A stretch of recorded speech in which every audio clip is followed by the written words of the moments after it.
Hi,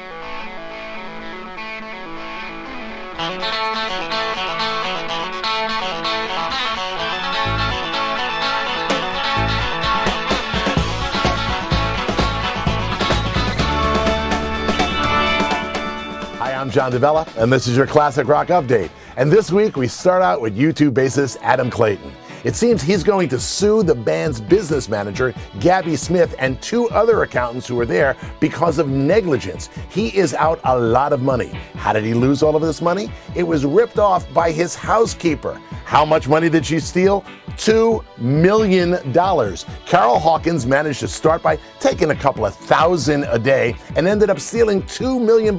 He actually forgave her at one point. But at $2 million, Adam felt his business manager should have been seeing that. But $2 million by his cleaning lady. Obviously, she was well named.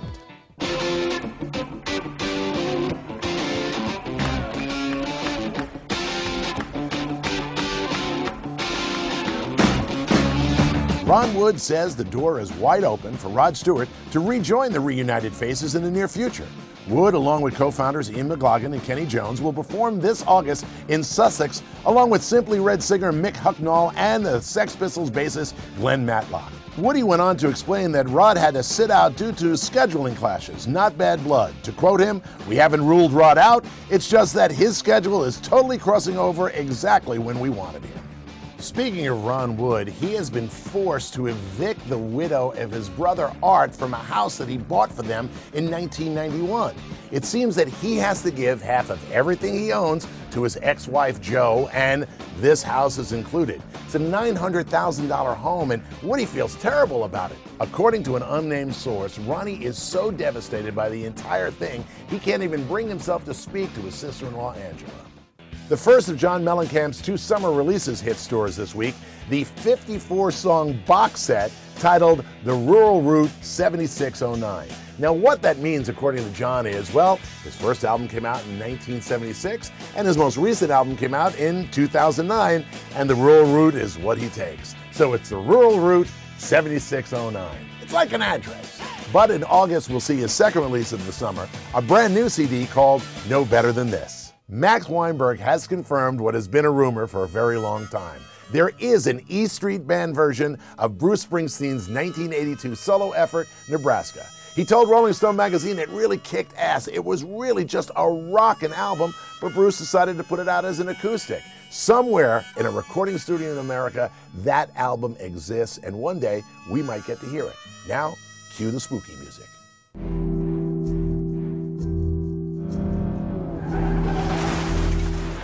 My name is George Harrison.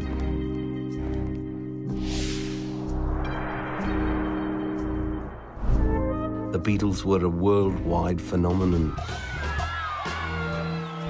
But there's much more to the story. It seems the only thing that won't die is this story. It's a DVD documentary called Paul McCartney Really Is Dead, and here's what it's based on. These documentarians, if you want to call them that, claim that they got these tapes of George Harrison telling the whole story on how Paul actually died in 1966 in a car wreck, and they put a double in his place. Why? MI5, the British spy agency, you know, the one that James Bond works for. They claim that they covered this whole thing up because they were afraid Beatle fans would start committing suicide like crazy if they found out Paul McCartney was actually dead. This DVD actually goes on to suggest that John Lennon's death may not have been because of a crazed fan, but that he was about to tell the truth. Wow. Is David Bowie calling it a career? Well, in the New York Times last week, there was an article on Iman, his model wife, where he said that he has no plans of touring. He's very comfortable right now, doesn't want to tour at all, hasn't put an album out since 2003, hasn't toured since 2004, and he spends his time drawing and collecting 20th century British art. David was recently seen at that Jeff Beck show we told you about a couple of weeks ago that was a tribute to Les Paul. And this does it for us. That's your Classic Rock update for this week. I'm John DeBella. I'll see you weekday mornings on the radio. Classic Rock 102.9 MGK.